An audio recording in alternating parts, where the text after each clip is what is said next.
सेमा lockdown या कैद खाना। अब आपकी शादी पे आने वाले मेहमानों का फैसला और वलीमे में देने के लिए मेन्यू आप नहीं बल्कि हुकूमत डिसाइड करेगी।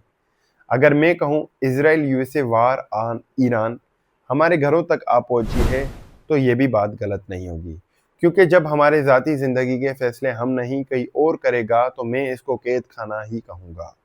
जी हाँ, मैं बात कर रहा हूँ स्मार्ट लॉकडाउन की। हुकूमत पाकिस्तान ने सिंध समेत पूरे पाकिस्तान में स्मार्ट लॉकडाउन का आगाज़ किया है। ये सबब था कि मुल्क में फ्यूल क्राइसिस से बचने के लिए एक मॉडल के साथ एक स्मार्ट लॉकडाउन आगाज़ किया जाए, जिसमें शॉपिंग हॉल्स और मार्केट्स 9:30 बजे तक खुले रखने का फैसला किया गया है और शादियों पर पाबंदी लगाई गई है। 200 से ज़्यादा अफराद आने पर भी पाबंदी और वन डिश पार्टी या वलीमा रखने का फैसला किया गया है हुकूमत पाकिस्तान से। अगर बात की जाए एजुकेशनल सेक्टर और गवर्नमेंट सेक्टर की, तो उनको भी एक हाइब्रिड मॉडल के साथ ही मुतारिफ किया गया है, जिसमें हफ्ते के 5 दिन as a working day consider किए जाएंगे, जिसमें 3 दिन ऑफलाइन आके ऑफिस में काम किया जाएगा और 2 दिन के लिए हम ऑनलाइन और रिमोट वर्क काम करेंगे। जबकि बात की जाए स्कूलों की, तो वो 3 दिन ऑफलाइन और 3 दिन ऑनलाइन। हुकूमत हकाम ने गवर्नमेंट जो हाईली कंजप्शन से उनकी गाड़ियों की, वो भी कम्प्लीटली रिस्ट्रिक्ट की गई है और बड़े बड़े अफसरान और गवर्नमेंट एम्प्लॉइज़ को ये तरजीह दी गई है कि आप बजाय जो इंडिविजुअल व्हीकल्स को यूज़ कर रहे हैं, आप ट्राई करें एक कंबाइंड व्हीकल्स को यूज़ करें ऑफिस पहुंचने के लिए।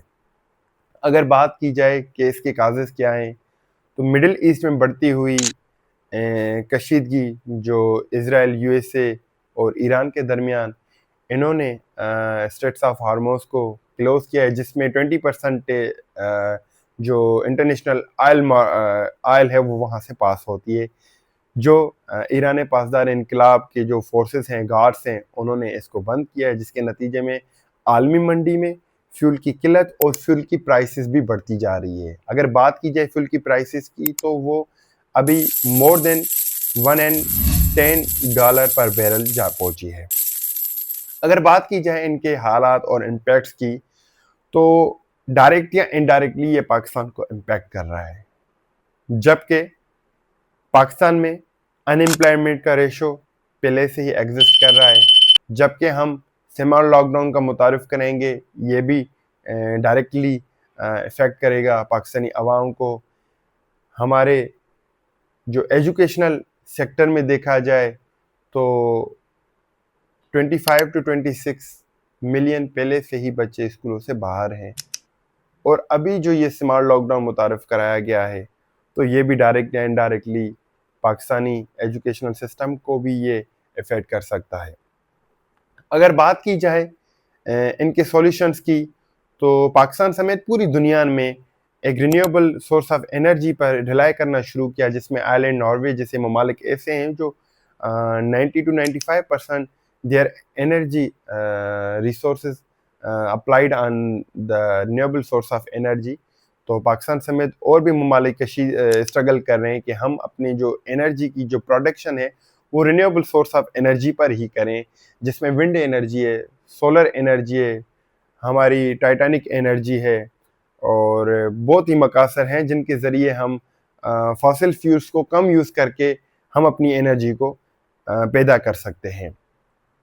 तो हुकूमत पाकिस्तान भी इस कशीदगी में है कि हम थ्रू सोलर सिस्टम और through wind energy, through Titanic और विंड पावर के ज़रिए हम एनर्जी को प्रोड्यूस करें, बजाय जो हम रॉ मटीरियल और क्रूड ऑयल से एनर्जी प्रोड्यूस करें, जिसके नतीजे में अभी हमें सामना भी करना पड़ रहा है।